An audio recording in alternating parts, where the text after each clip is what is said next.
Des bureaux administratifs strictement scellés. Le personnel en piquet de grève chaque jour de 8 h du matin à 15 h d'après-midi. Ce sont entre autres les observations faites au CFP de Port-Gentil depuis 2 semaines. Conséquence d'une grève réactualisée par l'ensemble des agents en service dans cet établissement d'utilité publique. Moi j'arrive le matin pour accueillir mes occupations. Je trouve que mon bureau est scellé. Vous pouvez passer tout à l'heure là, vous allez voir qu'il y a des points de soudure à mon entrée, à l'entrée du comptable et à l'entrée de la collaboratrice chef de travaux. Au regard des déclarations faites par les deux parties, l'on serait amené à relever quelques incompréhensions tant dans le fond de cette organisation que dans sa forme.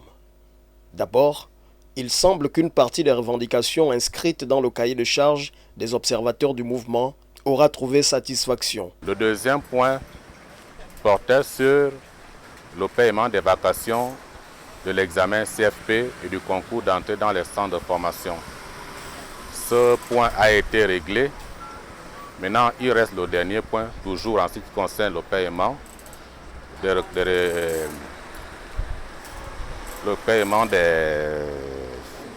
des compléments de salaire de l'année 2023.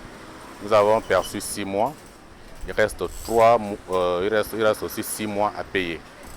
L'opération de transfert des fonds liés aux vacations, trésorerie de Libreville et le trésor de Port-Gentil s'est fait mardi autour de 14 h. J'ai appelé le trésorier provincial. Le trésorier provincial m'a rassuré que le mandat lié à ces vacations-là était visible en machine chez lui. Mercredi matin, je me suis rendu chez le trésorier et on a réglé le problème autour de 10 h à 11 h. Ils étaient déjà payés. Donc, le point lié au paiement des vacations est réglé. Ensuite, le point lié au complément de salaire, d'où l'administrateur s'explique. Ce point-là, malheureusement, ne peut pas, à mon niveau, ne peut pas trouver solution. Pourquoi? Parce que c'est lié au budget de l'établissement.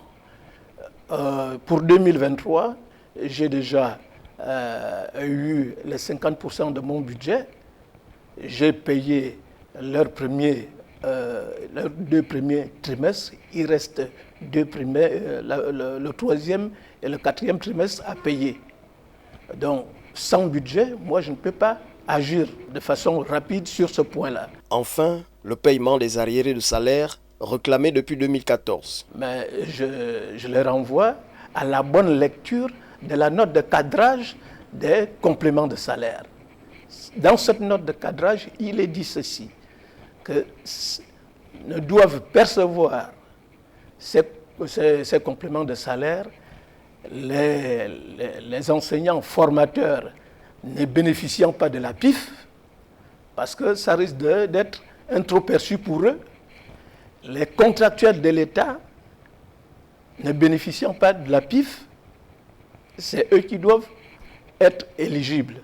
Mais il se trouve que malheureusement, chez moi ici, je n'ai pas de contractuels de l'État. J'ai les contractuels de l'agence. Il faut faire une différence à ce niveau-là. Les termes de droit sont clairs. Je ne dois rien à personne. L'État, comme ils l'ont dit par médias interposés, ne doit pas plusieurs années d'arriérés de compléments de salaire à qui que ce soit. Outre ces compléments d'information apportés par le responsable du CFPP, l'on notera la visite du directeur général de l'ANFEP, venu de Libreville exclusivement pour s'imprégner de la situation. Une visite ayant suscité par ailleurs la levée de la grève à l'issue des négociations ouvertes par le représentant de l'Agence nationale de la formation et de l'enseignement professionnel et ce collectif des agents en service au CFP de Port-Gentil.